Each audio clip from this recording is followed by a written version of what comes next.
And welcome to the 2025 season preview for the Texas Rangers here at the Upside Sports Network. My name is Michael. Appreciate you guys sticking with us through the entirety of our season preview series. This is the finale, so we're going to get into a couple of extra details in this one and try to finish off strong. And then we're going to gear up for the 2025 season, go through some of the headlines that are going around Major League Baseball as well. Over the next week, there'll be tons of transactions to talk about, lots of injury updates as we get ready for the 2025 season to begin on opening day.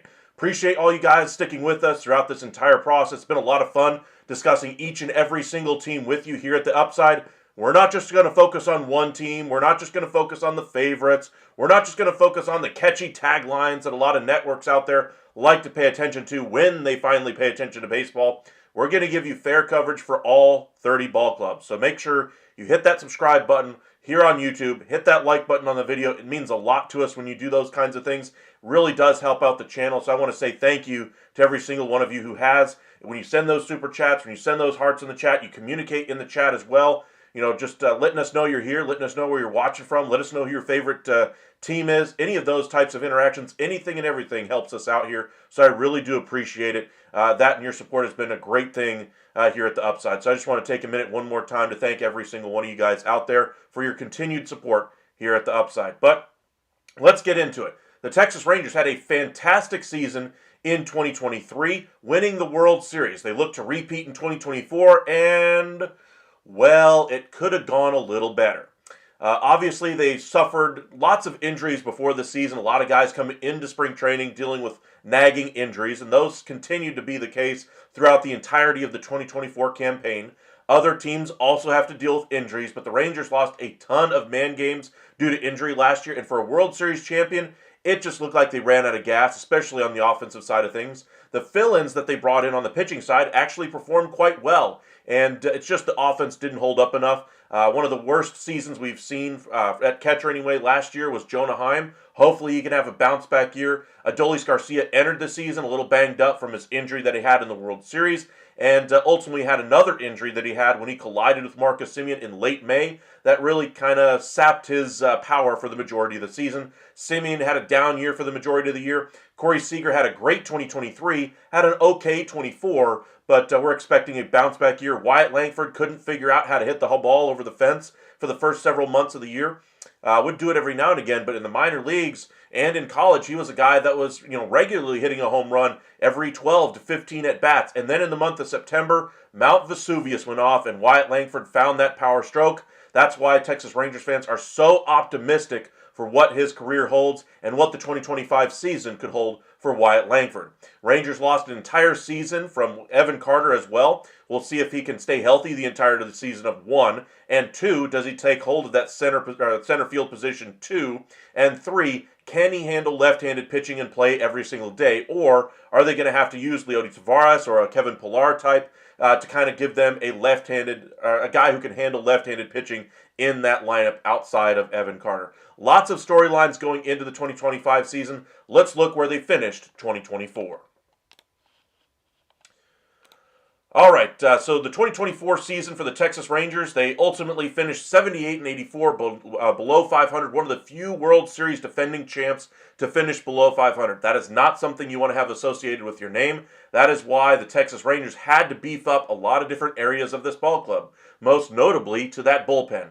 That bullpen had been an issue for the Texas Rangers, not just last year, but also in the World Series run-up to that one as well. They somehow managed to string it together in the postseason, but by and large, the bullpen has been a problem for the Texas Rangers. Now, the one thing I will say is bullpens are notoriously mercurial. One year they'll be great, another year they'll be terrible. And with the Texas Rangers, what they did is they basically took a grab bag of a bunch of guys, low-cost guys, who could be a great guy for a great setup guy. Hobie Milner, for instance, has been a setup guy in the past. Chris Martin has been a setup guy and been very good when he's healthy, but the question is, how long can he stay healthy? They have some good young relief pitchers coming in the minor leagues as well, but they're going to force them to earn their spot at the major league level. They're not just going to say, hey, you have a great arm, let's see what you can do at the big league level because we don't have anybody else to fill those roles right now. Instead, the Texas Rangers went out there and got too many arms as far as I'm concerned, and kind of beefed up that bullpen with a sheer quantity approach. Now, sure, some of those guys are going to hit. Some of those guys are going to be great. However, I'm not expecting all of those options to really work out for Texas. And the bigger issue, they didn't bring back Kirby Yates. They don't have a bona fide closer at the back end of that rotation, or back into that bullpen. And when you're trying to be a World Series contending team, you kind of need to have a solution back there. So maybe Chris Martin is that guy. Maybe Josh Sborz is when he gets healthy. Maybe Mark Church is once he gets his feet underneath him at the major league level. All of those are possibilities. But you know what none of those are? Certainties. And that's what they had in Kirby Yates last year. He really solidified that bullpen from the second he took that closer spot on. It was his. He dominated last year. Absolutely fantastic season. Then, this offseason, he leaves to go to the Los Angeles Dodgers on a contract I think the Texas Rangers probably could have afforded. They probably should have offered that level of a deal earlier in free agency. I think Texas prioritized bringing back Nathan Eovaldi. I think they prioritized other important needs like adding multiple arms to that bullpen, adding a Jock Peterson. But the one thing they didn't prioritize early enough, in my opinion, is Kirby Yates and a lockdown closer. They still are without that option, and maybe they trade for it at the deadline. But going into the 2025 season, it's something that worries me going into the year. They got a lot of arms. They got a lot of opportunity out there. Their rotation has a good grab bag of talent. They got some good veterans mixed in there with some young guys. They got guys in the middle of their careers that look like they should be good enough. But you have to worry about the injury bug. You have to worry about Molly, whether or not he's going to give you enough innings. DeGrom, can they keep him healthy? How is Dane Dunning going to go back to being the bullpen? You know, there's a lot of moving parts in that Texas Rangers pitching staff, but they did certainly improve the number of quality arms that they have on their staff, and they improved that offense. Love the addition of Jock Peterson for the Texas Rangers. The question is, how will they deploy him? Will they use him primarily at DH? Will they play him a little bit at first base? He has been working out at first base, playing a little bit over there, but it sounds like Texas would really prefer that as a last gasp option to put him in the field somewhere if they had to. I think that's the thought process there, just showing him or giving them the ability to put him at first base for an inning or two. I very seriously doubt you'll see him start more than, say, 5 or 10 games at first base this season. He'll primarily be the DH this year. But overall, they did a lot of moving things, or they had a lot of moving parts this offseason, but they also have some of their own homegrown guys that they're looking to have bounce back years from. I mentioned Jonah Heim had a down year last year. I mentioned Josh Young also had an injury issue last year, another fluke injury. Had a great start to the season, literally 3 games in, and then takes a hit by pitch and is out for a couple of months. It's been one thing after another for Josh Young, and I love the way he's entered into spring training. Basically saying we're taking the attitude of not we're going to try to compete, we're going to try to win a World Series, but no, we're going to try to win and we're going to kick your bleep. That's the kind of attitude the Josh Young is trying to instill in this clubhouse right now, and that's a great leadership ability to have from such a young player who's certainly been in the big leagues, has been around, but doesn't necessarily have the at-bats necessary to view him as a leader. But if he's kind of taken that that lead role there, I would love to see what this clubhouse and what this team can really do going into the 2025 season. All right, appreciate you guys joining us. Holly, Hank, Willard, Rafe, appreciate all you guys joining us as well. Let's see here. Mark, welcome back. All right, let's try to catch up on a few of these comments. Rangers time, you know what they say. Yes. Let's see here. Look, Framber and Jacob deGrom. I would say that both of those guys are very good starting pitchers. I would say deGrom, when healthy, is significantly better, and it's not close. But the question is, how healthy can he be, and how many starts can you really count on him? Now, Framber Valdez is a more consistent starting pitcher as far as availability, but also has a little bit more volatility to get to his game as well, and can't reach the heights of a Jacob deGrom. So I would say if both players are healthy for the entirety of the season, the Rangers clearly have an upgrade in Jacob deGrom, but the injury issue is a big red flag. deGrom does look very good to start in spring training, but it's going to be about how he continues to perform. Remember, when Jacob deGrom gets injured, it's always because one small detail goes off and then finally he's on the injured list. It's not like he's a Nathan Eovaldi type that might have something bothering him during the year, some fatigue or whatever that he can kind of pitch through. deGrom isn't that type of a pitcher. He's if something is off with his mechanics, if something is off due to injury, he's usually unable to perform. So that's a big red flag going into the year. They're going to have some options in the minors to have to fill those roles, and they do have that. Jack Leiter, by the way, is throwing really great in spring training. His fastball is up to around 100 miles an hour. Velocity is up, and he's added a sinker. In case you guys are wondering, the type of pitch he throws is very similar to another pitcher in the game that just had a great season last year, Garrett Crochet. It looks like Jack Leiter has picked up that pitch from him, and it could be a difference-making pitch that really earns him a starting spot out of the spring training because it wasn't expected for him to make the roster, because they have so many good starting pitcher options that they could go ahead and allow him to start at AAA, but he might force the issue if he continues to impress this spring. It's been close done in the movie. Can't miss this one. Yes, Rangers lead the way. I hear you, Rafe. Please be nice if you can. Just happened to catch this. The only one really matters. I hear you. No matter what, there's always an upside. Sports Network. Yes, yes. The 2023 ALCS, if so, it's a great watch. True, Coach Carter. I remember that movie. Haven't seen it. 9 All-Stars, no big deal. Rafe, we're going to shock some people. I'll agree there. Dominate the West? I don't know about that. I would say the Astros are going to be a very competitive team. I don't know if it would be a shock. Most people expect us to be good. The only ones doubting us are the Astros fans. True. It's okay. I'll give them a nice smack like we did in 23. I would hope for that if I'm a Rangers fan, but Astros are still going to be good competition.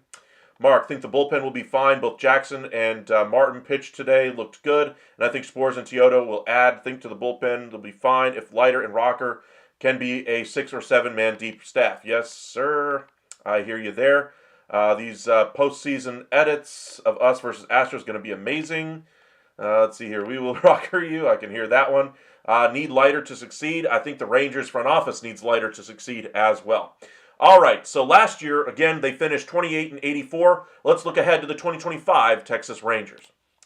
Now, we'll start with their lineup. What does their lineup currently look like? Marcus Semien still penciled in as the leadoff hitter. I think Texas would prefer to have an Evan Carter seize that everyday role out there in center and be able to play against righties and lefties. If he's able to do that, he has a good chance of being their leadoff hitter at some point this year. But I think Semien to start the year seems like the logical bet right now. Corey Seager, penciled in at the number 2 hole, obvious answer there. Wyatt Langford, I think he had a great rookie campaign, and I think he's going to go off this year, especially if they put him this high in the lineup, protecting Corey Seager. He's going to see a lot more pitches to hit with Jock Peterson hitting behind him as well. Adolis Garcia, remember he had the injury issues going into the World Series and then throughout the entirety of the 24 season.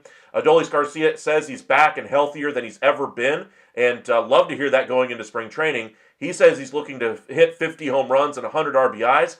If he hits those numbers, I guarantee you Texas will win the AL West. I have my doubts as to whether or not he reaches those heights, but he's a great player for the Texas Rangers right now. They need him to be the El Bombi that he was in 2023. Josh Young hitting in the 6 hole. I would like to see him up a little bit higher in this lineup, in my opinion, just because I think he's got that type of potential. He needs to be in that top 4 hitters when he's healthy. Otherwise, I wonder if that bat really reaches the potential it can, because when you get this low in the lineup, there's not much protection behind him. He's going to see a lot of tough pitches, and he does swing and miss a lot at off-speed pitches, moving pitches, that curveballs, sliders, etc., that end up finishing well outside of the zone. I hope he worked on that in the offseason. That's the one issue I still see in his approach at the plate, but we'll see if he worked on that this offseason. Evan Carter, we've gone over that quite a bit already in this video. A lot hinges on his health and his ability to handle left-handed pitching. He's penciled in as the 7-hitter. I don't think that'll be the case. I think he's probably going to be at the bottom of this lineup to give them as kind of a second leadoff hitter going over to the top half of the lineup like they used Leody Taveras last year and in years past. I think Jake Berger would probably step up a spot here. Jonah Heim is probably going to hit 8th in my opinion, but Fangraphs has them in the 9 spot. He was really bad at the plate last year, and Higashioka is the kind of platoon guy there.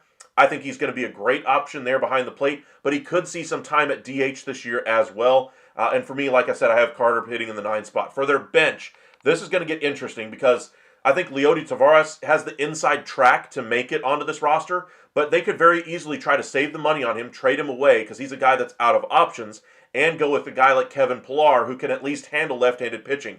That's if Evan Carter can't handle lefties. Now, as far as their bench, Josh Smith probably was their best offensive player in the first half of 2024, also on their bench. Ezekiel Duran had a great 2023, left a lot on the table in 2024, so he's got something to prove this year. There's a couple of guys in the minors that I think have a real chance to make this roster early in the season. We're talking about Justin Foscue, Dustin Harris.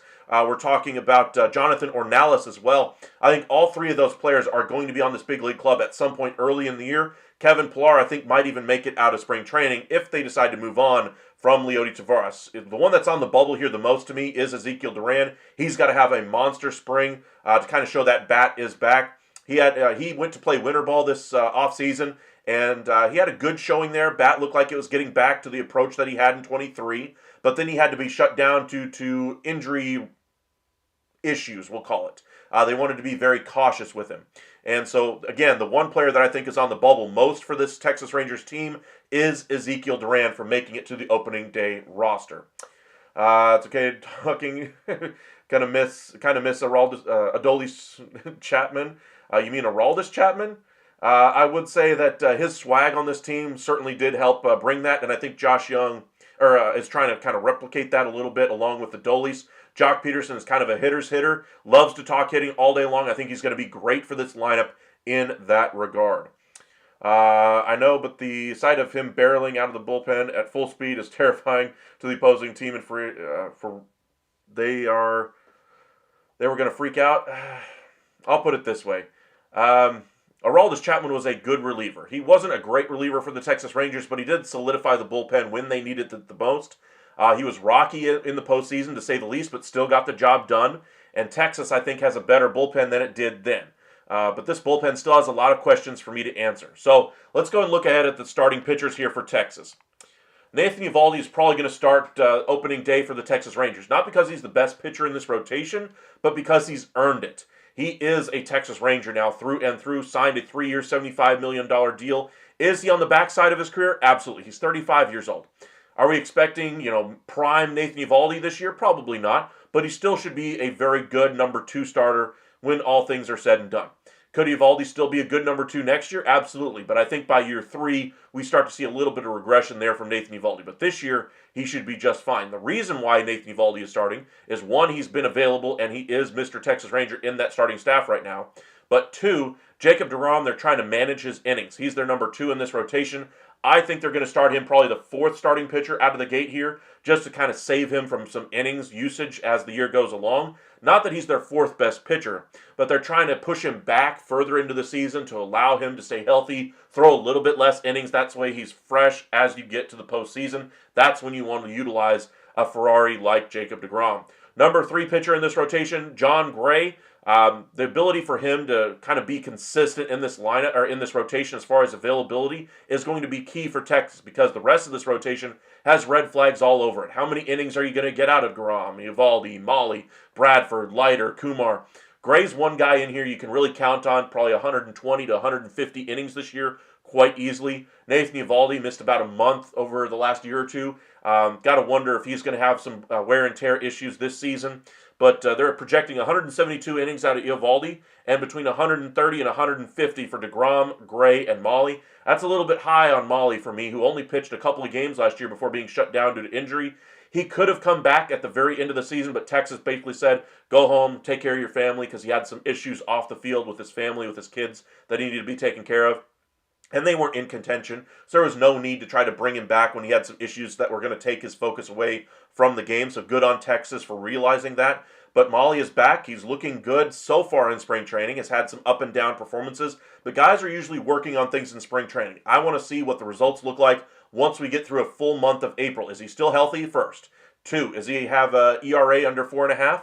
3, how's the strikeout rate and walk rates looking? Those are what I'm going to be looking for through the first months of the season with Tyler Mahle. And then, of course, the number 5 starter, it looks like they're projecting it to be Cody Bradford.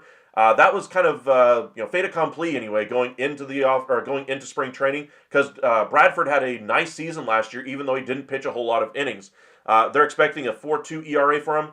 10 starts. I think you're going to get more like in the 15 to 20 range out of Cody Bradford. The question is how many starts are you going to get out of Mahle, DeGrom, Eovaldi, and Bradford? Because then you have a couple of guys in the minors waiting in the wings. Kumar Rocker, Jack Leiter. Even on the long relief role out of the bullpen, you have Dane Dunning, who can soak up some of those innings as well. But this rotation, if things work the way you hope they are, if you're the Texas Rangers, you have one of the better staffs in the entire American League. If you have injury issues, if you have regression from Mahle, if Bradford doesn't look as good as he did when he was on the mound last year, then they could have some question marks going forward. And of course, they always seem to have injury issues in that starting staff, both at the major league level and in the minors, as evidenced by one of their top 50 prospects, Alexander Rosario, going down to needing Tommy John already in spring training. Just a rough history as far as pitching injuries for Texas over the last 25 years. Would love to see that change for once. That'd be nice. Mark, best hitters, Seager, then Langford, Garcia, and then Young, in my opinion.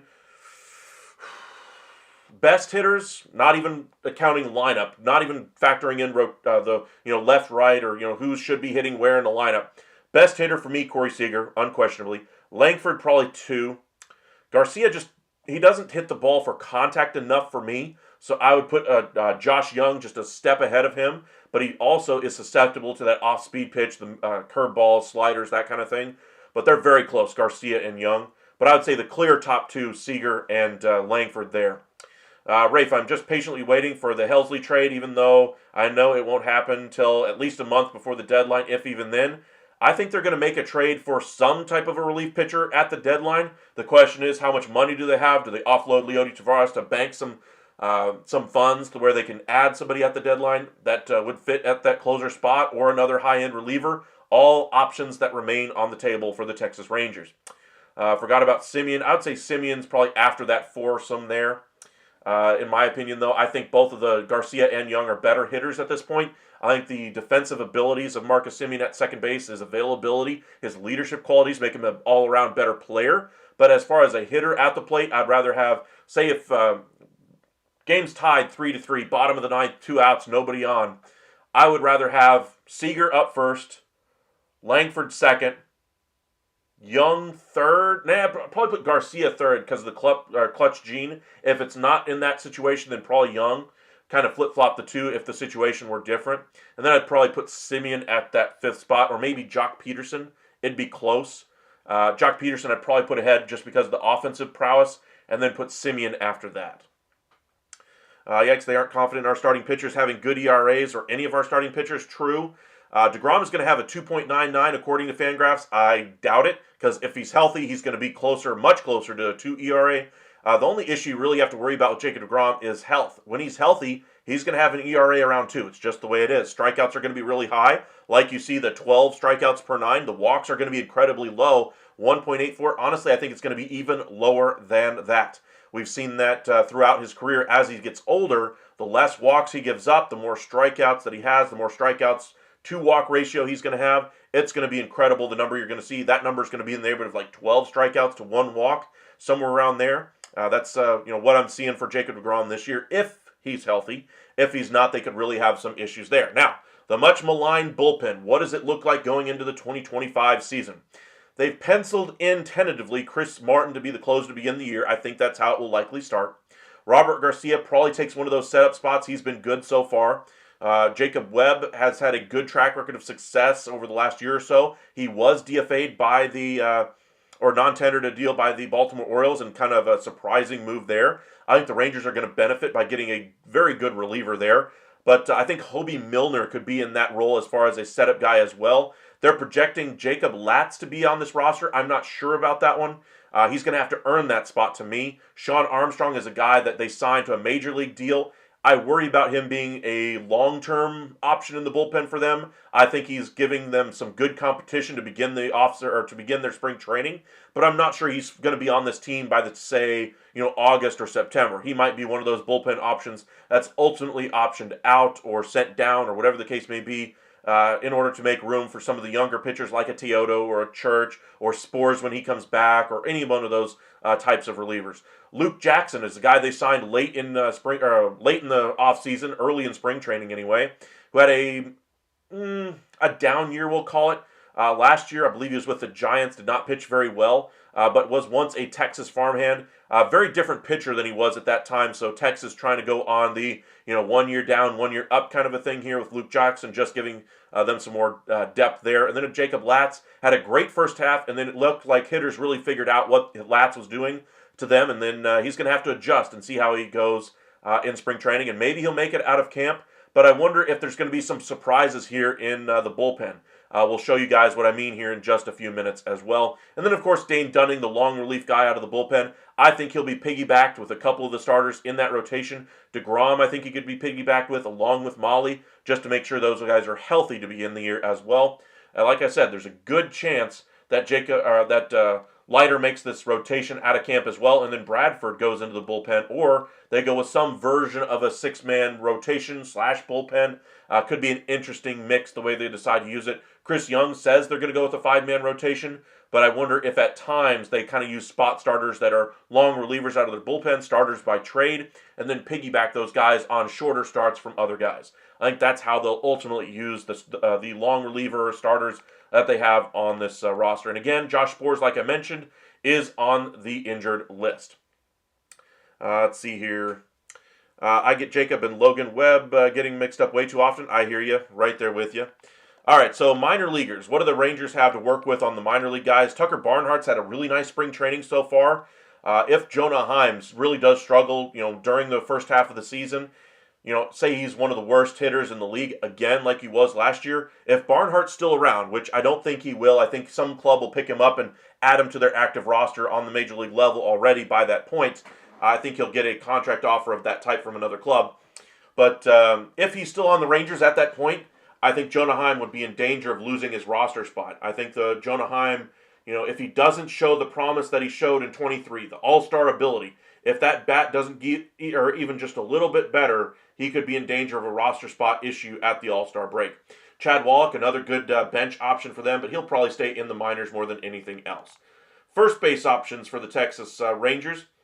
Blaine Krim has had a decent, debut here, or a decent spring training so far. I wouldn't be surprised if he was a call-up later in the season. We're talking like an August-September level call-up. I don't think he'll play a big role on this team overall, but next year he could be one of the Rangers, or one of the farmhands that could have a chance to break through. He's already almost 28 years old. He'd be kind of an older free agent anyway, but or an older prospect, if you will, for the Texas Rangers, but his bat has been pretty good for Texas in the minors.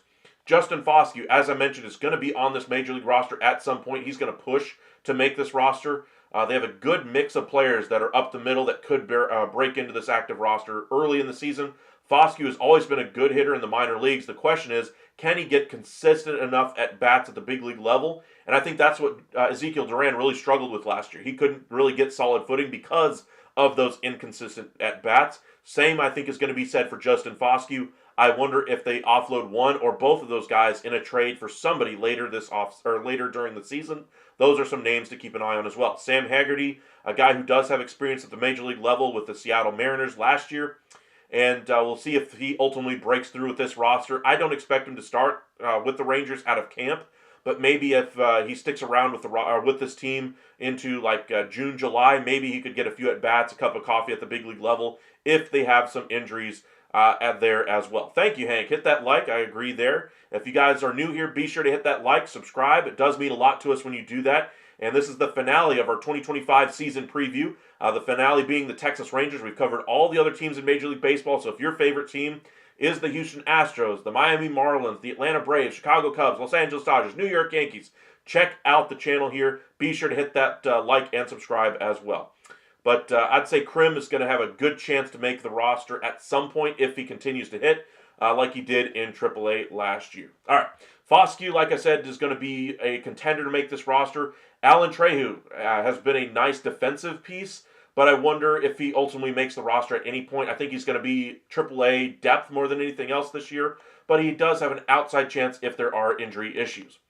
Third base, not much going here for the Rangers as far as depth that might make an impact this year. And then shortstop, they got a couple of guys that I want to point your attention to. Jonathan Ornelas is a really good defender, positional flexibility, second, third, short. I think he's got the next man up mentality, and he really fits with what the Rangers are looking to do with that bench bat. And I would really like to see him on this active roster. I think Ezekiel Duran, if I'm looking to trade one of those middle infield guys, I would prefer to trade Josh Smith because I think he kind of was exploited a little bit at the end of the last year and kind of showed some of the limitations he has as a player.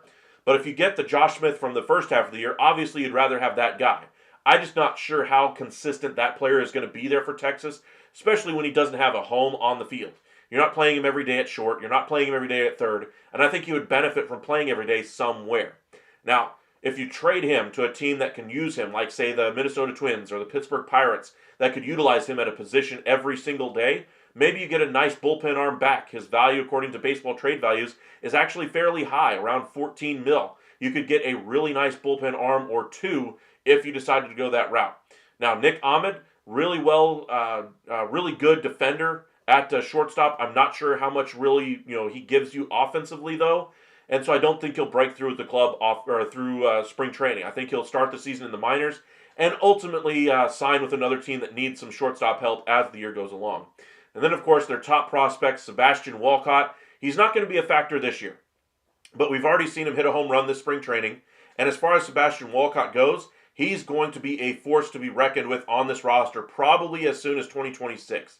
I see superstar written all over this player. My question for him would be: does he play more a second base and try to move Simeon off a second, or does he take Corey Seager's spot? Corey Seager's acquitted himself very well at shortstop since he's been in Texas, something that surprised a lot of talent evaluators outside of Texas, that he's able to stick there and be a good and above average defender there at shortstop. But if they decide to save the legs of Corey Seager, make sure he's healthy throughout the entirety of the season, maybe they move Corey Seager over to first base to keep him healthy throughout the entirety of the year a little bit better, and put Sebastian Walcott. But that's a decision for another day. That's going to be a decision for probably 2027 at the earliest. I think this year, though, Sebastian Walcott will be given all the opportunities down there at AA to really light the world, set the world ablaze, and then, of course, in AAA, probably get a cup of coffee. He might be a September call-up just to inject some energy into this club, but 2026 is a realistic expectation for his future there as well. Hank Adolis is my guy. He might not hit a home run, but he's going to try. Yes, he certainly will. Rafe, if we're going to keep Ornelas and Walcott, our future up the middle looks good. I'll agree there. I'd love the bat of a Sebastian Walcott more than anything else. Ornelas gives me a lot of... he just reminds me of like a steady Eddie, like a guy that you can trust to handle his defense at whatever you play him at. He's going to hit probably 240, 250 if he gets everyday at bats. Maybe he hits a little bit higher if he gets literal, everyday rotation spots in that lineup where he's not playing a platoon spot there. I think he could be that type of a player, but I think it's going to be a while until he's given that opportunity, if ever, in Texas. Hardwick, trade Duran for a bullpen arm and keep Smith. Ornelas is a fine backup. I would agree. I would move Duran quite easily for Luis Arise right now to help out as far as the lineup. The question then would be, what do you do with Josh Smith? Because that would take up his at-bats with the addition of Luis Arise. Well, then I'd take Josh Smith and I'd trade him to bring in a bullpen arm. So that'd be one way they could clear up some of the infield depth, or the logjam they have as far as middle infield depth. Ornelas would be up at the big league level. Justin Foscue would be up at the big league level. I'm not sure they would do both, but I think they might do one or the other. Let's see here. You have both Krim and Smith rookie. PSA 10s, nice. Autos, that's cool. There are young Seager Simeon duo to an extent, not really comparable players, but you know what I mean. I got you there, Rafe. Let's kind of keep going down the list here. Let's see here. In the outfield, Trevor Hauver, non-roster invitee. He's actually played decently well so far this spring. I don't think he has a role on this team right now, but he's the last piece of that Joey Gallo trade that has not made it to the majors, though. If we get to September and Adolis has a nagging hamstring injury and they need to call up somebody, I think he's got a real chance at being one of those September call-ups. Think of like Derek Hill last year. Think of somebody along those lines that Hauver could be. And if he hits really well, he could stay at the major league level like Derek Hill did for a period of time. Harris is still out there as well. Kevin Pillar, like I mentioned, could be making the opening day roster as that fourth outfielder if he can handle left-handed pitching very, very well. Osuna's been given pretty much every opportunity this spring to showcase his talents to this front office and to the coaching staff there. He might have a future with this club here, but we'll kind of dig into the prospects here shortly as well. On the pitching side, Kumar Rocker, Emilio Teodo, Jack Leiter, all pitchers that I think will be used at the major league level this season.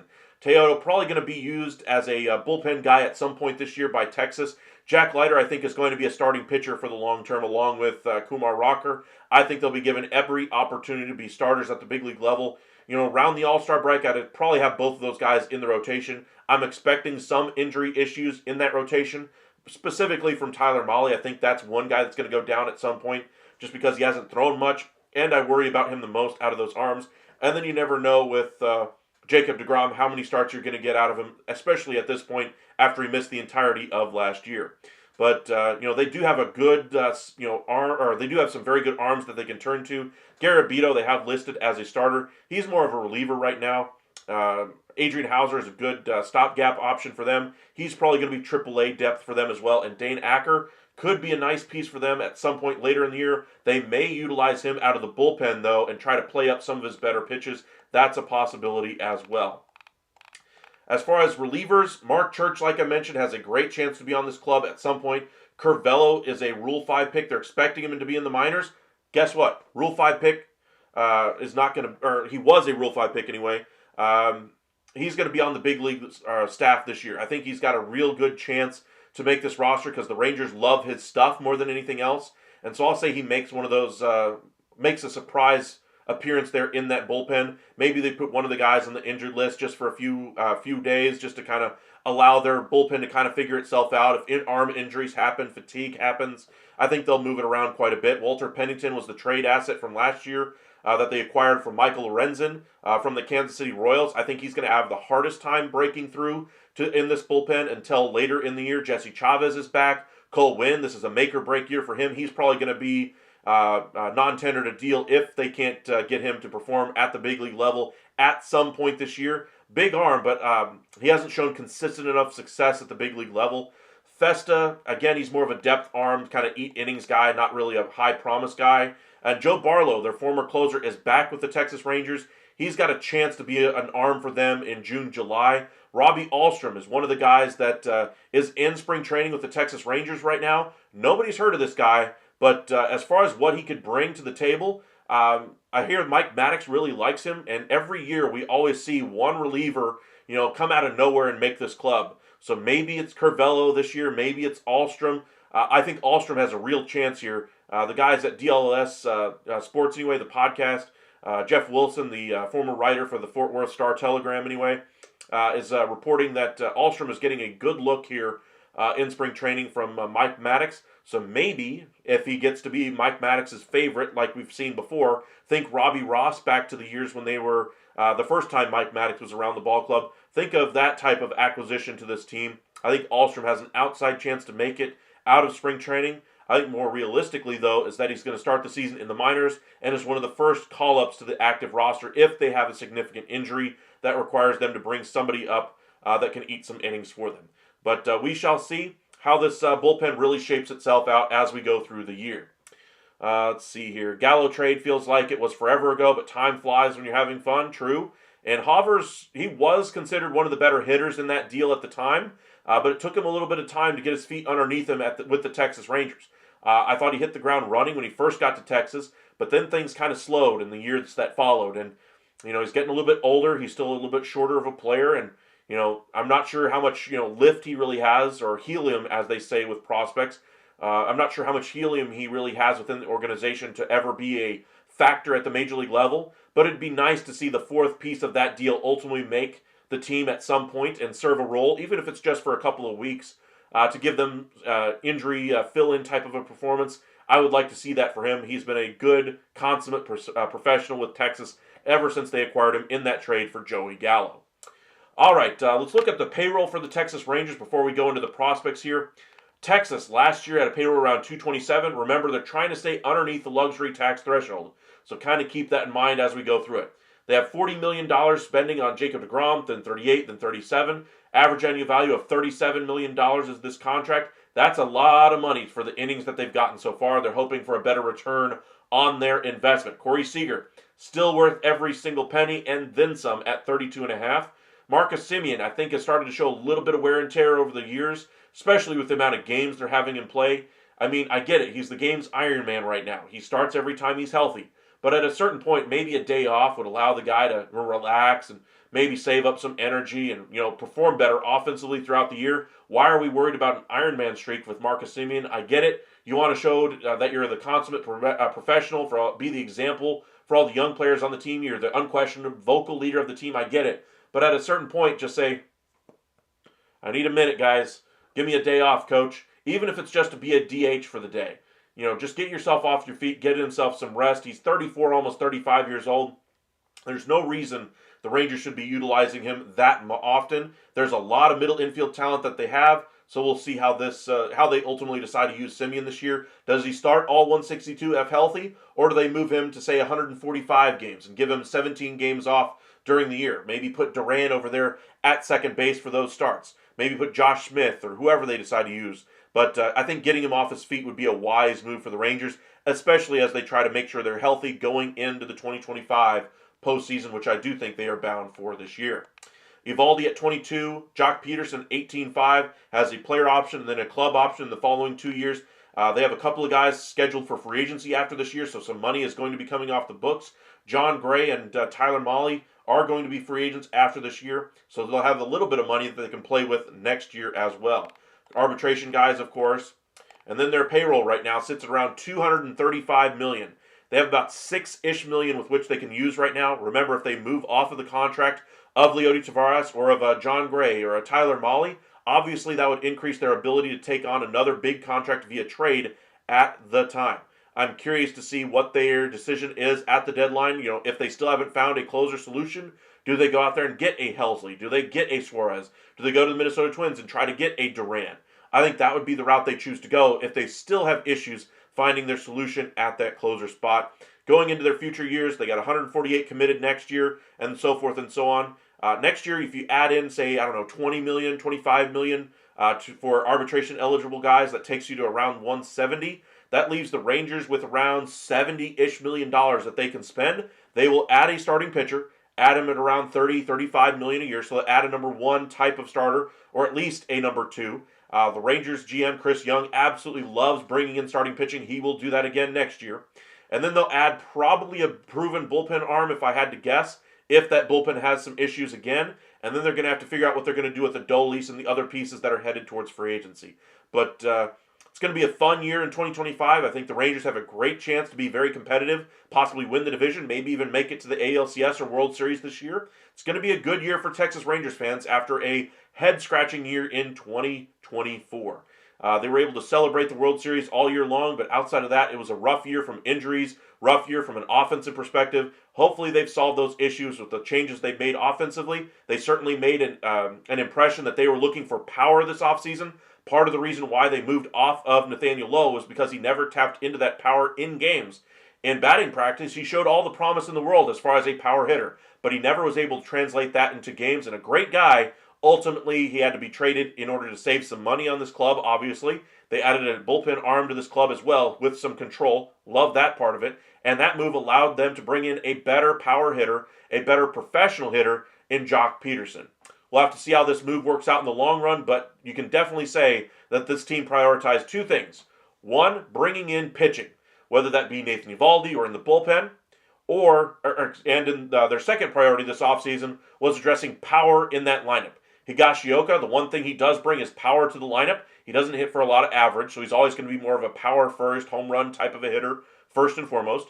Jake Berger, what is his skill set? Home runs. That's what you're hoping for there. And then Jake Berger, the Rangers, Jock Peterson anyway, the Rangers really had a decrease in the number of home runs they hit in 23 as they go into 24. And so they really wanted to address that. Now, sure, you're going to have some rebound performances from guys like Jonah Heim. Marcus Semien, I expect to have a better year. A healthy year from Josh Young. A year that goes from, solid rookie campaign Wyatt Langford to absolute beast, one of the best players in the game, Wyatt Langford this year. I'm expecting some serious improvements from this lineup, and we'll see how this team ultimately performs.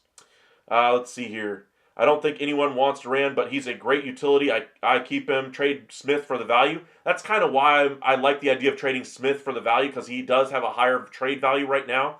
I think Duran would still be a useful piece. I think the one I keep floating out there is Luis Arraez in exchange for Ezekiel Duran. I think that's a trade that I would really like for them. But I think Smith's higher trade value, if I had to choose one, I would try to capitalize on his value and give those at-bats to Ezekiel Duran, who, when he had those at-bats in 23, really proved that he could handle the spot. And with the changes he's made to his swing, with the approach that he's changed this offseason as well, hopefully those bear fruit for him and his success. Let's see here. I can't wait, Mike. I want your divisional predictions, please, and wild cards. Rave, greatest trade ever. Love the Yankees. Great trade partners. I hear you there.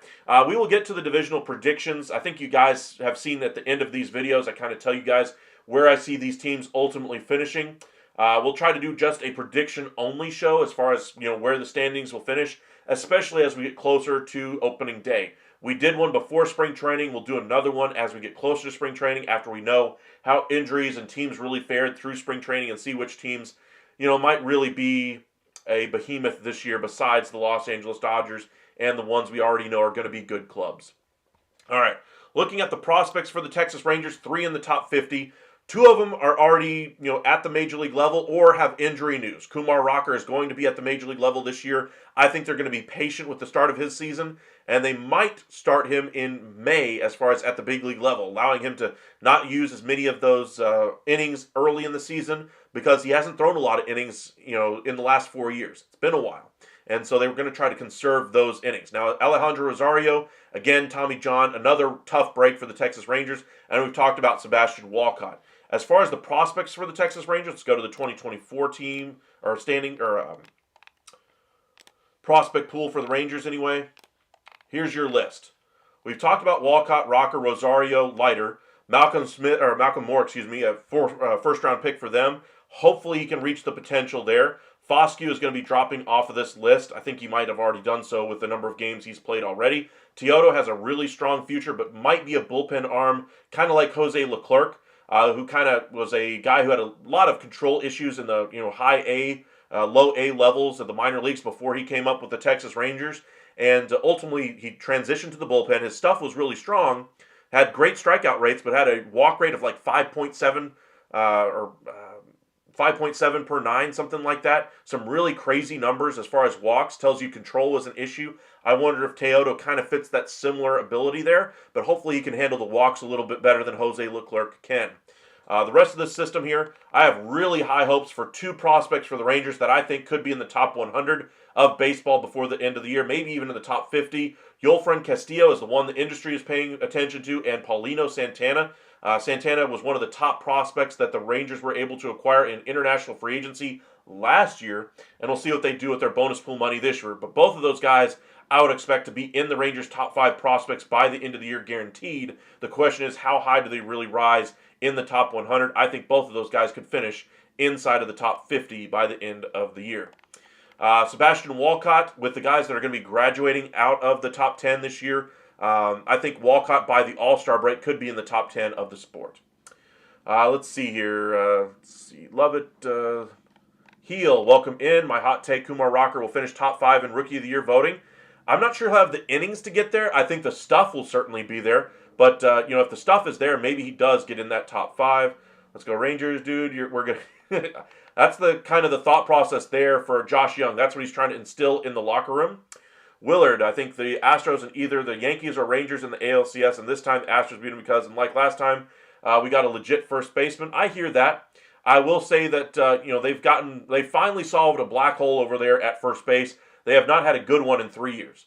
With that being said, in order to get that first baseman, you had to lose Alex Bregman, you had to lose Kyle Tucker, you had to lose Garrett Cole over the years, Justin Verlander, Carlos Correa. You've had to lose George Springer. How many more losses off of this roster are you going to take before we say, hey, just one or two additions like Isaac Paredes and Christian Walker aren't enough to push this thing across the finish line? For me, they've lost a lot of talent out the door. I no longer consider them a World Series lock like we used to, year over year for the Houston Astros.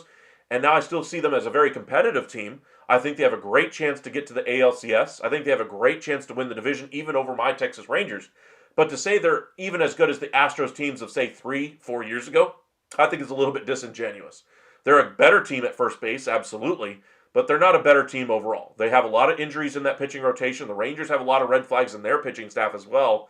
But it's not like the Astros are far and away the best team in the division anymore. The rest of the division has started to catch up to them. I'd say the Rangers have caught them. Mariners, if they add some offense, I'd say are in that same conversation. But right now it's a lot more of a 1-2, kind of a punch out of that division than it ever has been, with the Astros kind of sliding back to the pack here just a little bit. Let's see.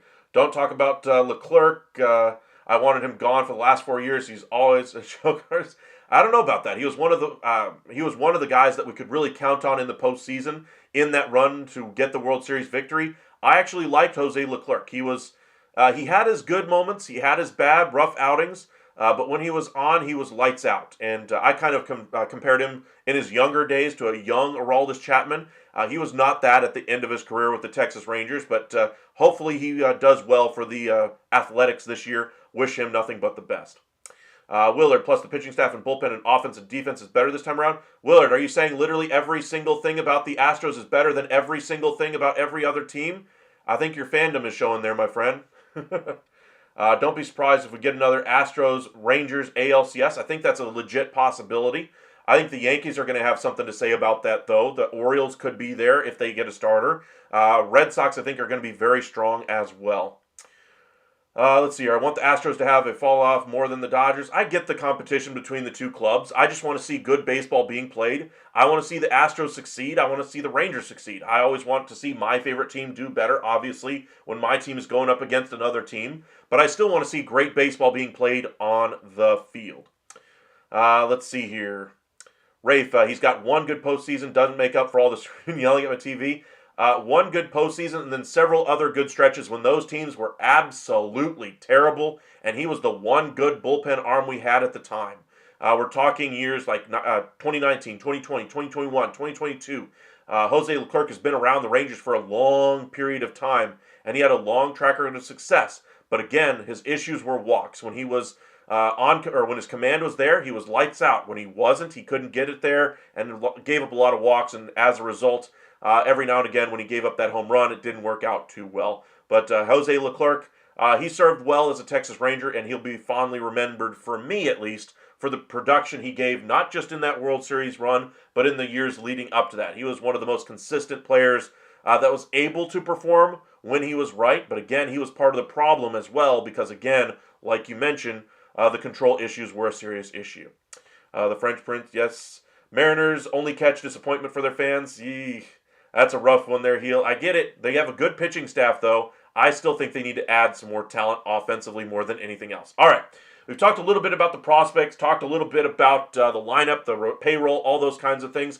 The win of the offseason for the Texas Rangers, I think, is a two-part. One, bringing back Nathan Eovaldi. The changes over in that bullpen are wins for me. The miss for me is that they didn't bring in another closer. They didn't bring in Kirby Yates. And that to me is also a mistake because they need that lockdown closer. If you're telling me you're trying to win the division and you're telling me you're going to go with a guy who saved no more than 4 games in any single season, that you're telling me you're going to go with a guy who's on the 60-day IL to start the season, that you're going to go with a guy who's never done it at the major league level in Mark Church or Teodo, I have some serious questions about your ability to be a serious contender. Now, sure, they did the quantity approach to kind of solve some of their other bullpen issues.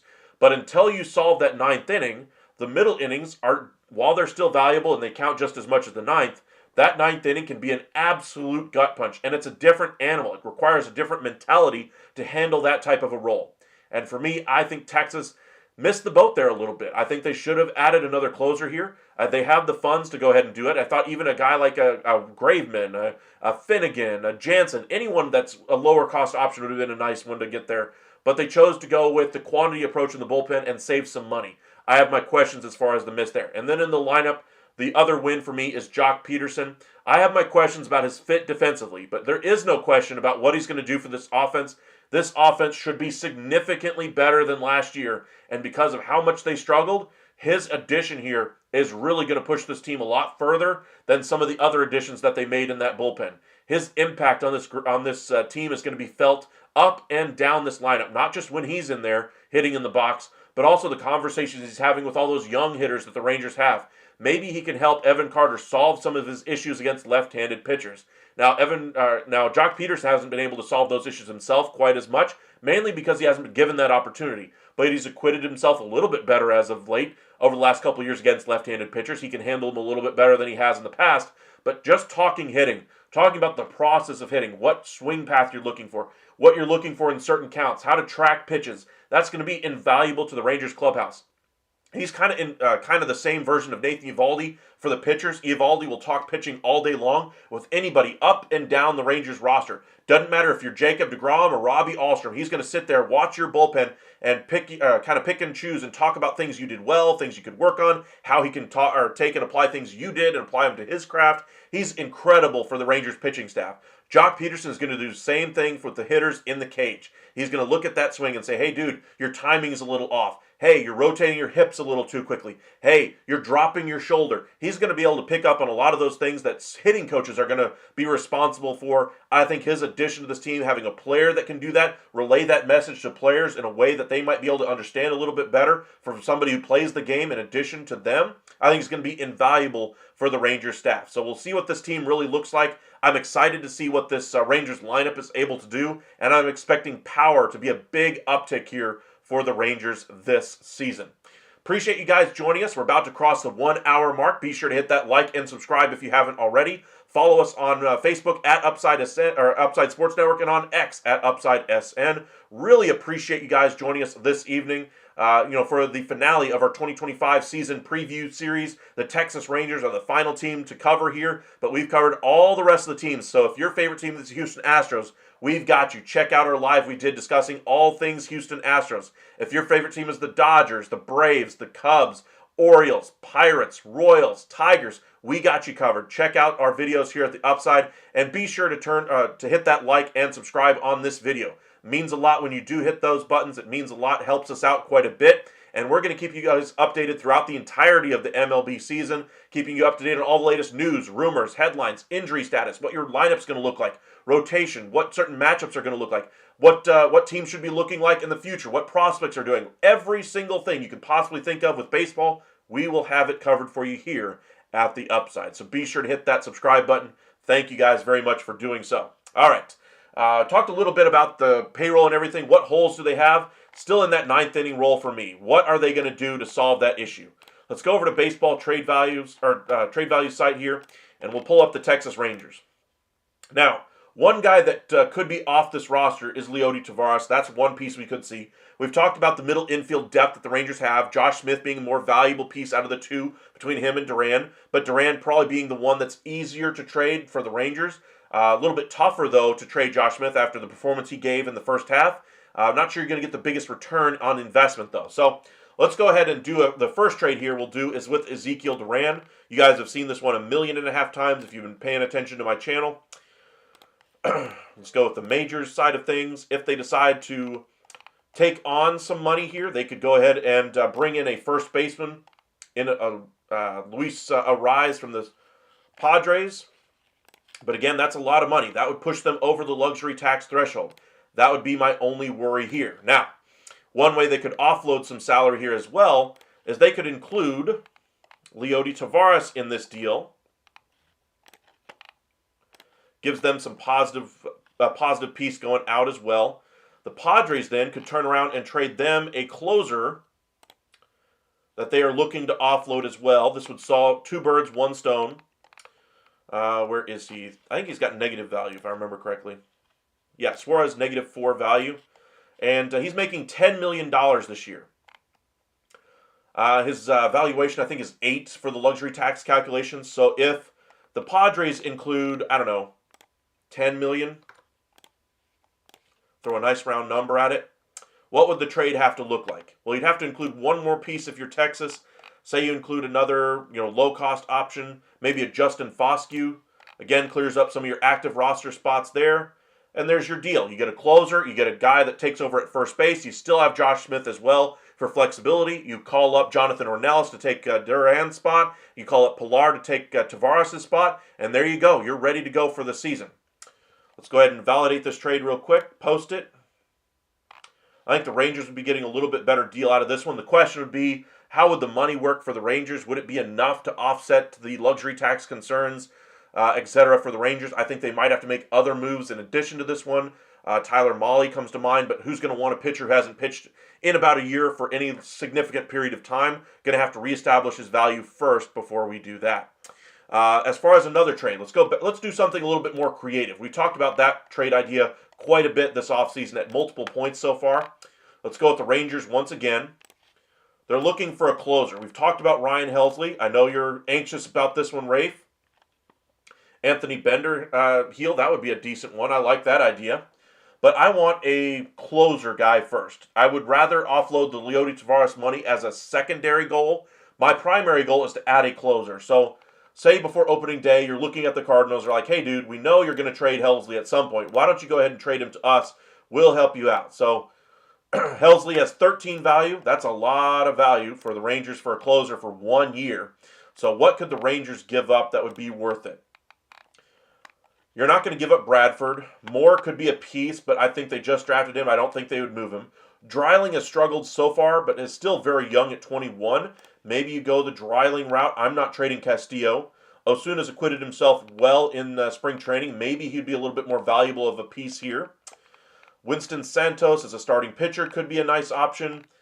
We're already at 7. So let's say we go with Morabel possibly. Let's go Cameron Colley as a second base option, and then one more minor leaguer. Let's go Isaac Tiger. Cardinals get 3 for the price of 1. I would probably do that if I'm Cardinals, even if I'm getting prospects that aren't necessarily as good as, say, the value of a 13. I'm getting the quantity here that I like, and guys that are young enough that they could still reach some of the higher heights. And the Rangers have are given them good prospects in the past that kind of fit that description there. Remember the trade that they made for Jordan Montgomery and Chris Stratton a couple of years ago when they won the World Series? The pieces they got in that were Tico Roby and Thomas Sagassi. Sagassi is going to break through with this spring training lineup with the St. Louis Cardinals. He's going to be an everyday player at some point this season for them, and I think they could do something again here with the Texas Rangers and find similar levels of success. Let's validate the trade and post it. Overall, I would probably do the deal if I'm the Cardinals. I would be hesitant to deal that many prospects in this deal if I'm Texas, but I would lean towards doing it because, again, to be considered a serious contender this year, you need a proven option. I worry about the up and down performance in Helsley's past. I worry about the injury bug getting him again, but I need a closer, and so this is the price of it. I would do this trade in a heartbeat if I'm Texas. Let's do another one, and this one I would prefer even more than the Ryan Helsley deal. Let's pull up the Twins and the Rangers. You guys already know who I'm going for from the Twins. Say it together, everybody. I want Duran. I want that closer on my club. So the Rangers go after Johan Duran. Rangers, you're going to have to give up something to get. So remember, they're going to be going through a tough rebuild spot. They're going to have, they're going to need some cheaper options to play with. Josh Smith would be the quality piece I'd be willing to give up.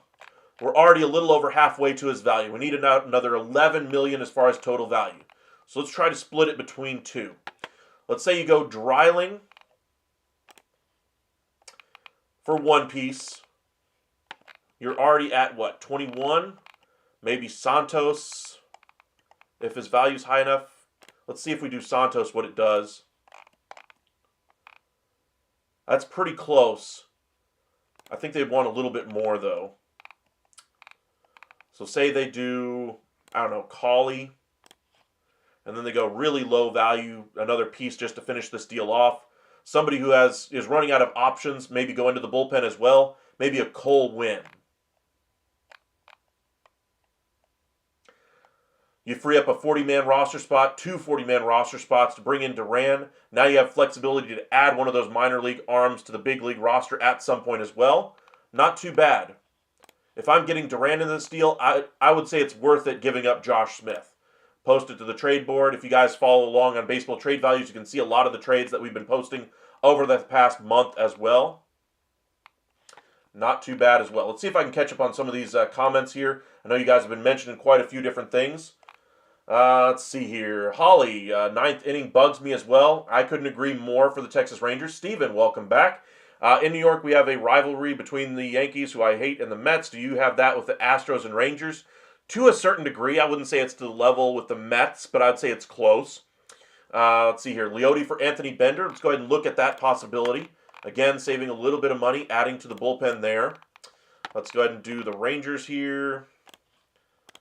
Marlins. I think this would be more of a depth piece for their bullpen more than anything else.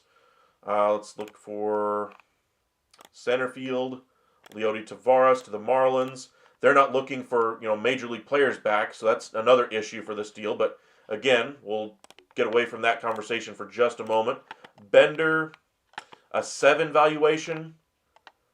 Sure, you're getting off of the money of Leote Tavares. In order for this to be worth it for the Marlins, the Rangers have to give up some good young talent that is young.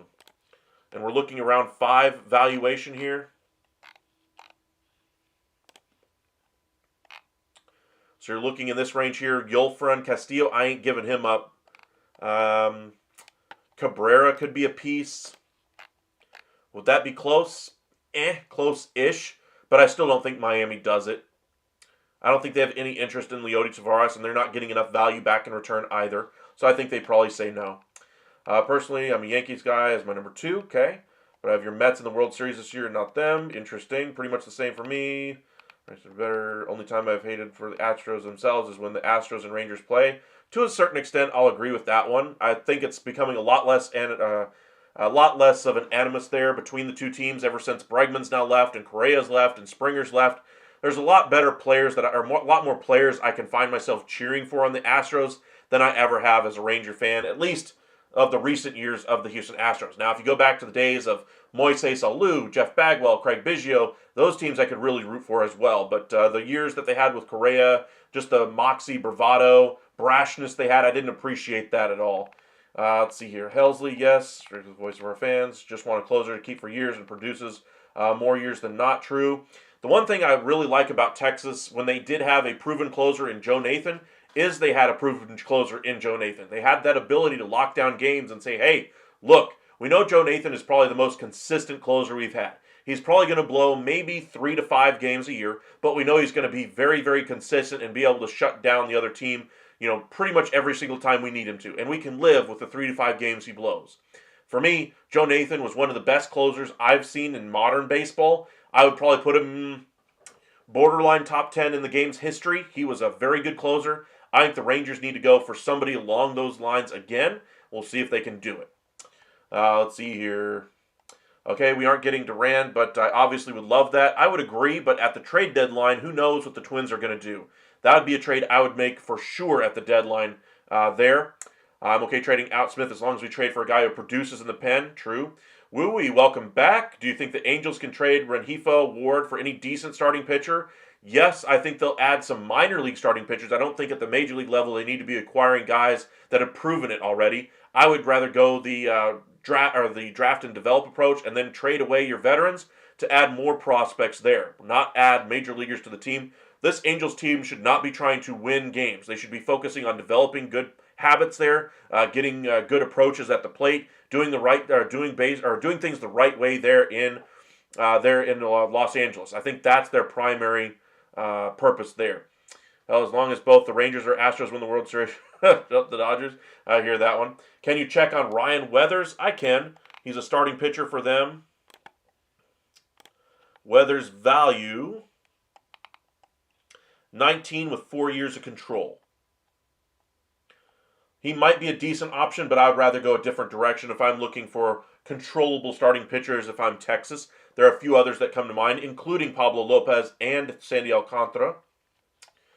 All right, so we've done a couple of trades for bullpen arms. Let's say the Rangers ultimately do find out that they have an option in-house that works as their closer. That they don't need to add a Helsley or a Duran or somebody at the deadline. Say their bullpen is just fine, but their injuries start to mount in that rotation once again. Where could they go to get a low-cost starting pitcher? Well, we've already done the Jordan Montgomery stuff earlier this offseason. I do think he gets moved at some point. But where else could they go to kind of solve some injury issues there? Well, San Diego is looking to trim some salary, of course, but they don't really have anybody outside of Cease or King that really fits that description. Minnesota has a couple of guys that are very, very good, but I'm not sure the Rangers would give up the price that's necessary to bring him in. In fact, looking at the Twins starting pitchers, Bailey Ober a 50, Joe Ryan a 50, Paulo Lopez a 47. That's a lot of talent going out the door, and the Rangers don't necessarily have that level of player. So where else could they go for some starting pitching here? Angels, they don't really have anybody that fits the description of what we're looking for. The one team I think could be a nice fit here is the Blue Jays. In case you guys haven't been paying attention, Max Scherzer has been dominant in spring training. Now, sure, it's spring training. Take it with a big grain of salt. But he looks every bit the ace he ever did. He's gotten 13 swing and misses, 8 strikeouts in 5 2/3 innings pitched so far. I think he pitched 3 2/3 today. He was fantastic. He looks very, very strong. Now, if the Blue Jays fall out of the playoff contention early enough in the season, he's not going to want to stick around. And the Rangers already have a positive track record with him. The Blue Jays would probably have to eat a little bit of that salary, but let's look at what it would take to bring him in. He would be one piece I really like. They have a 1.8 valuation on him right now. Say the Rangers do the deal. Obviously, he would go into their rotation. I think they would probably move out one of the salaries that they have going to a starting pitcher already. I'll go ahead and say, where is he? Where are you? I don't see him. Where are you, Molly? Let me just type it in here and just be done searching. There you go. So you send him to the Blue Jays. Now, obviously, the money is basically a wash, but they're going to want a little bit more value in return here. So what could they get that would be of value to the Blue Jays for their future? Let's go ahead and clean this up a little bit. Actually, let's do a starting pitcher, a young starting pitcher here. Round of 2 valuation. Let's do the Rangers side of things, not this one. Clear him out. Again, a 2 valuation. Tiger, Church in the bullpen. You could go that one. Cole Drake. Corniel has had a nice prospect rise and fall, and hopefully going to be a rise again. He could be a player of promise for the Blue Jays. That could be one that goes that direction. And then I think you go really, really cheap as far as another option. Maybe you go with, let's go with a young option here. Luis Valdez, just a young guy you can hope on. Would that be enough for Max Scherzer? This assumes the value stays the same right now, but at the trade deadline, if he's that good of a player, his value probably jumps up to, say, I don't know, $4 or $5 million. So then maybe you're having to include a different piece here. If it were to increase to a $4 or $5 million player at that point, then go back to page 1. $4 or $5 million player, then you get into the Winston Santos return type of a range here, or a Cabrera piece. Let's take out Santos and put in Cabrera here. So that would assume his value inflates a little bit. Not a bad return there for Max Scherzer. But again, that's only if they have continued to have issues in their rotation as far as health, etc., and would like to have another reunion there with Max Scherzer. I think he would be great for this rotation once again if they fall out. Rafe, yes, 53 for Over. Yes, that's very high, but he's been worth it. I know us getting him is rare, but let's try getting Griffin Jacks. I don't think that would happen either, unfortunately. We can check out that one here in just a moment. Wait, what is Ohtani's value? Just curious. Let's go ahead and look that one up real quick for you. Is he with the Angels? Just kidding. For the Dodgers, Shohei Ohtani, even with that contract, 141 value. Besides Astros, Have Dodgers killer Walker. True. Can I get a number between 1 and 3, please? Let's see. Rafe, us trading for Scherzer back would be so ironic. Didn't he say he wasn't really interested in coming back, though? That was in the offseason because he didn't see a pathway to pitching in the Rangers staff. The Rangers kind of made it very clear that they were going to go with some version of the younger guys in the staff this year, and they didn't really have a spot for him in that rotation. Now, if they didn't make the addition of Molly last year, they probably could have had Jordan Montgomery at that point, and then he'd still be in this rotation. I think he'd have been a better pitcher last year if he'd stayed with Texas, but even if they didn't go that route and they went with the younger guys, etc., they'd have a spot in the rotation for Scherzer. Right now they don't, and that's why he ultimately moved on. Forrest Whitley going to have a monster season? Possibly. I think he's having a pretty good spring so far, but I need to see it in the regular season, see how he really goes. Otani value, untradeable? Absolutely. Thank you. You have chosen me, Red Bull. Poor Angels fans, true. Sasaki, 104. Never pitching is crazy, true, but he does have that value as a player, that has a ace level ability. Remember, he's the number one prospect in the game, so kind of look at another team like, I don't know, the Orioles, I guess, who have some really good prospects in their system here. Gunnar Henderson at the major league level, he's already played, but let's go to like a Jackson Holiday, a 53 value. Sasaki's already done it against adults, whereas Holiday has not. But either way, they still have really good value either way. They're not going to move either one of those guys. They're staying with their teams. So the trade value doesn't really matter at that point. All right. Talked a lot about the holes on this Rangers roster, but where will they finish in 2025? Last year they finished with the 78 and 84 record. First, let's look at the wins. I think they're going to be a significantly better team. Even a 8-win improvement is a big improvement from where they were last year, and I think they're easily going to get that. I think their rotation and their lineup is really improved in this division. I think the Athletics are a better team, sure. I think the Angels are better around the periphery as well. But overall, I think the Rangers are probably the most improved team on the American League side, outside of maybe Boston. I love what they did this offseason. Yankees, I think, both added and lost some pieces. I think they kind of treaded water as far as where their value is right now. I think Orioles took a step back with the loss of Burns at the top of their rotation.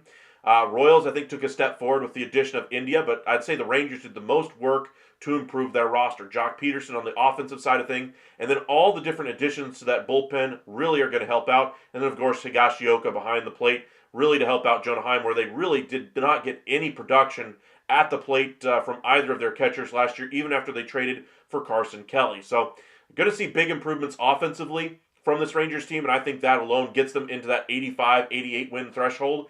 The rotation, if they get a healthy Jacob deGrom for the majority of the season, say he starts 20 games or so, I think this team gets into that 91, 92 win threshold and wins the division. I think the Astros are about where they were last year, maybe a game less. So I think 89 wins probably wins the division in the AL West. Am I saying they're the best division in baseball? No. But I am saying that that's what it would take to win the division. So I think they'll get there. I think they'll win the division. I think that the Astros finish at 87. I think the Rangers finish in that 89 win threshold. I think the Mariners ultimately finish a little bit less than that. I think they're about where they were last year because they haven't done anything to improve that offense enough, as far as I'm concerned, to move the needle for them. Again, they could do something, but for right now, they're staying right where they're at. A's should be much better. They've improved their pitching staff. Their their lineup is still very good. They're going to be an offensive-led team. We'll see how they produce. And, of course, the Angels, they've at least set a solid floor for their ball club overall. But as far as where they go in the playoffs, I say they at least get to the ALCS. I'm not sure if they get to the World Series. I'm leaning towards it, but right now I'm leaning towards just the ALCS right now. If they're healthy when they're in the postseason, your rotation is deGrom, Eovaldi in a postseason series. If Kumar Rocker is pitching as well as we expect him to, maybe he's the number 3 starter in that situation. Maybe Jack Leiter could be. John Gray could be. I don't think Tyler Mahle would be that guy, though. I think Bradford probably goes to the bullpen in the postseason anyway. So say you go up against the New York Yankees. You're going up against Garrett Cole and Max Fried in Game 1 and Game 2. I'd say deGrom is a slight edge if healthy and proven that he can be healthy the entirety of the season. I think they have a slight edge in Game 1. Eovaldi in Game 2 against Max Fried. That's a toss-up for me. I love Max Fried. I know a lot of you guys aren't as high on him as me, but I really like his value for what he's going to give to that Yankees team. Can he rise to the occasion there? Remains to be seen. I think the lineup, probably a better, more well-rounded lineup in Texas for sure. More experience there as well. With some of the bats that were able to come through in those situations that Yankees bats were not this past World Series run that they just had.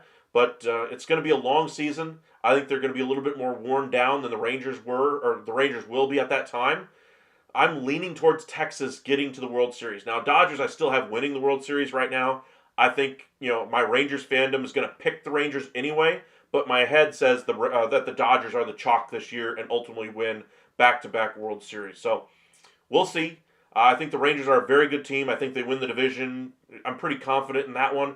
ALCS, a little bit less confident, but I do think they have a good chance to get there. I do think they're a better team than the Orioles. I think they're better than the Royals. I think they're probably a little bit better right now on paper than the Red Sox. Now, the sum of the parts might improve with the additions that they made this offseason and might really surprise me and turn out to be better than what the Rangers have. But until I see it on the field, I'm still going to lean towards the Rangers with what they've got. Health is going to be one of the biggest factors, though. But for 2025, I'm going to say the Rangers win the division. I'll say they get to the ALCS, and I'll even pick them to get to the World Series right now. Do I think they win the World Series? I think they fall just a little bit short against the Dodgers with Shohei Ohtani. All right, as far as expectations for this roster, I'm expecting them to have a great year from Wyatt Langford. I'm talking like superstar level, like I've arrived kind of season for Wyatt Langford. I think that's what we're loading this year. Pitching staff, I think they'll have up and down performances out of that, with injuries being a big factor there. And I think Jack Leiter and Kumar Rocker will pitch a significant portion of the season in that Rangers starting staff. Jacob deGrom, if they can get 20 innings out of him, or 20 games started out of him, I think they'd be very happy as well. But we'll see how this lineup really produces, because I think the power really was missing last year, and they made sure they addressed that need for power this offseason. Jock Peterson, Berger, Higashioka, all their biggest asset, their biggest production point is the long ball. And we've seen them really mash in spring training at a couple of different points, and we'll see if that translates to success during the year.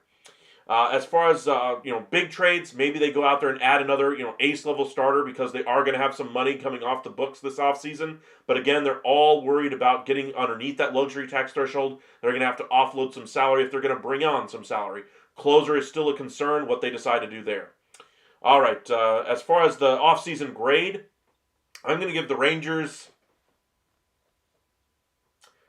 I can't give them an A+ because they didn't solve the closer to me. I can't give them an A because they didn't solve the closer to me.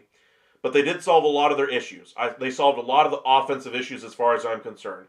I think their offense is going to be just fine. The pitching staff leaves me a lot of red flags. Are they going to be healthy enough? Are they going to be able to produce in that bullpen? Are they going to be better in that bullpen? Can they trade for the right piece at the deadline? All of those are big questions I have for Texas on the pitching side. If all those things break the right way, Texas obviously will be right there at the best, or with the best teams in the league.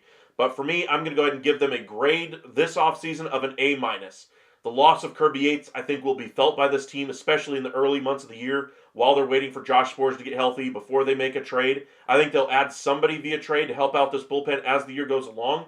Injuries will be a thing, and they will need some more reinforcements at some point. It'll be curious to see which option they go with to solve those issues. But I'll give them an A- for their offseason. Growth and surprises. Growth, I'm expecting Wyatt Langford to really ascend as a player. Again, his month of September, 6 home runs, really one of the greatest months that we saw offensively from any player in baseball last year. And with him rising to that 3 spot in this lineup with the protection in front of him in Seager and behind him in Peterson, I think he's going to have a truly fantastic year. And worst case scenario, say they don't win the division, they get a wild card spot, and Wyatt Langford still is the biggest success story of the offseason, or biggest success story in 2025. And Jacob deGrom is able to stay healthy for those 20 games started or more. I think the Rangers will be very happy with the way the season turns out as long as they make the postseason. Of course, the goal is to win the World Series, but if you can have a superstar player rise to that level in just as quickly as it looks like he's going to. Jackson Merrill on the National League side looks like he is going to. You really have something a lot of teams don't have, and that's truly a superstar level player on a cheap contract. Gunnar Henderson for the Orioles comes to mind. Jackson Holliday, if he establishes himself, could be another player that fits that description. Dylan Cruz could be another player that fits that description. Roman Anthony, Paul Skeens for the Pittsburgh Pirates.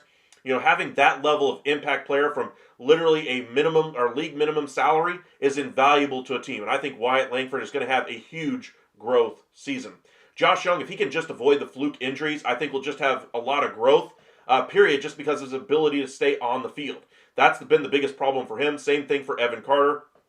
I think just staying on the field and having a full season of development at the major league level is important for both of those guys.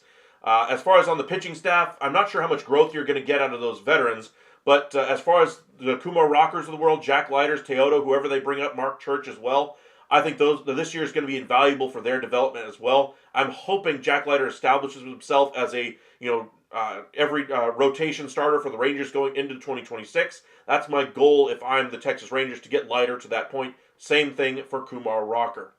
As far as ceiling for this club, I'm going to say World Series champion possibility for the Texas Rangers. Obviously, if I have them making it to the World Series against the Dodgers, I think that the one growth area that they could do is winning against the Dodgers. I want to see best on best. I think the Dodgers are the best team in the National League. I want to see them beat the best. I don't want to go up against a team that's hobbled due to injury or a fluke team that could get there. I don't want to see those excuses again. If the excuses that people put out there, the Rangers winning their first title against the Arizona Diamondbacks instead of facing the Phillies or somebody along those lines. I want to see them beat the best and get respect put on their name, the way that it wasn't put on their name, the way outside media markets kept putting it, that the Arizona Diamondbacks had an incredible run, but ultimately their Cinderella story fell short to a better Rangers team. Yes, the Rangers were a better team. They led the American League West for the majority of the season as well. Their pitching really faltered in the second half, especially in August and September. Scherzer really stabilized that rotation in August, September, but everybody forgets about that. And then in the postseason, he was injured and really couldn't give him much left at that point. But he was one of the stabilizing forces that allowed him to even get to that point. Obviously, the Astros win the division, and then Bregman says what he says, and then after winning the World Series, Corey Seager basically throws it back at him, and I love seeing that level of competition, that level of in-your-face, I've got this is my time type of attitude from Corey Seager. Rangers really don't have that type of thing, and would love to see that confidence once again. Josh Young saying, we're not just trying to win games this year, we're trying to kick your, as what basically he's trying to set in that clubhouse this year. They don't just want to win a game 2-1. Sure, they would love to win the game, period. But they want to win going away. They're not going to try to hit home runs every single swing. That's not what he means. He means just by being a better team, both at the pit, on the mound, in the bullpen, on the field, in the dugout. Best manager. That's what he means when he says, I want to win. And not only do I want to win, I want to kick your bleep. And I love that mentality. A different swagger going into this season for the Texas Rangers is needed. And I love that from a younger player taking a leadership role in the clubhouse, in spring training. Love that for the Texas Rangers. All right, floor for this team. Say this team does have injury issues in that starting staff again. Kumar Rocker ultimately has to be shut down later in the season because he reaches his innings limit and they don't want to go too far. Bullpen never sorts itself out and continues to be a problem. Offense for Jonah Heim doesn't fix itself. Langford doesn't ascend to being a superstar level player. Where does this team ultimately finish? Well, last year they finished with 78 wins. I think they're still a better team, even if those things happen. I think they're easily an above 500 team. I think they're going to probably be at worst an 82 to 83 game winner with the options that they have at their disposal. So the range there for me, for wins in the regular season, I guess the ceiling, I didn't tell you the win total. Maybe they could get up to, say, 95, 96 wins on the high end. On the low, we're talking 82, 83, but I'm expecting between 89 to 91 wins is my expectation. If I had to pick a number, I'll go ahead and say 91 wins for the Texas Rangers, wins the AL West for them over the Houston Astros. All right, let's see here. Try to catch up on a couple of these comments here. Rather beat the Phillies. I'm confident we can do that. Again, I would just want to see best on best. I don't care who the team is, as long as it's the best team. If the Diamondbacks really have a great season, are the best team on the National League side, I want to face the Diamondbacks. The point is, I just want to see great baseball being played, and I don't care who it is. I just want to see great baseball. That's it. I just want great baseball. But really appreciate all your support here at the Upside, all the reviews that you guys have given us, all the comments you posted on our channel, the likes on the videos, the subscriptions you guys give us. Really means a lot when you support our channel. It's been a lot of fun talking about the 2025 season preview for the Texas Rangers, and hopefully we all can enjoy a great baseball season for whoever your favorite baseball club is. Like I said, we cover all teams as much as we possibly can, even the Colorado Rockies, the Washington Nationals, the Miami Marlins of the world, teams that are not going to be competitive this year. We cover teams from small markets, Minnesota, Pittsburgh, Cleveland. We'll cover big market teams, the Dodgers, the Red Sox, the Yankees. And we'll cover, of course, the Texas teams and let you know, hey, going in, I am a Rangers fan. I'm not trying to hide that from you like a lot of these national broadcasters try to hide, like they don't have a secret team that they're rooting for every single time they're on the air. Matt Vasgersian.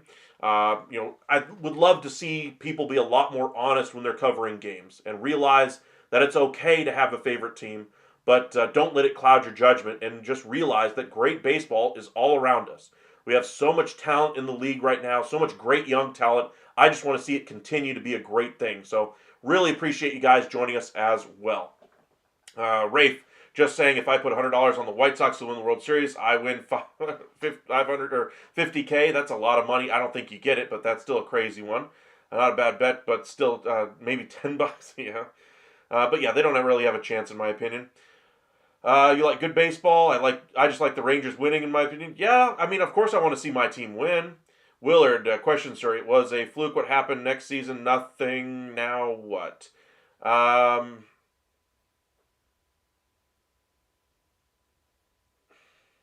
Astros want revenge. I hear you, Willard. I just hope we see some great games between the two clubs. Win, lose, or draw. I just want to see good baseball. Rafe, I wouldn't make that bet even for a penny. True. Best team won both those years, possibly, but I would say that the Rangers winning the World Series, I thought they were the better team all along anyway.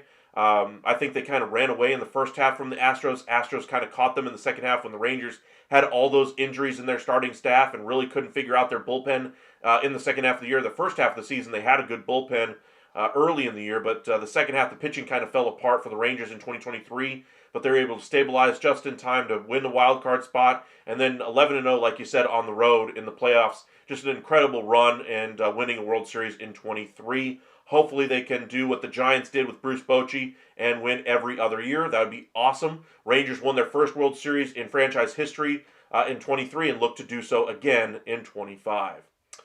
Let's see here. Saying suck last year.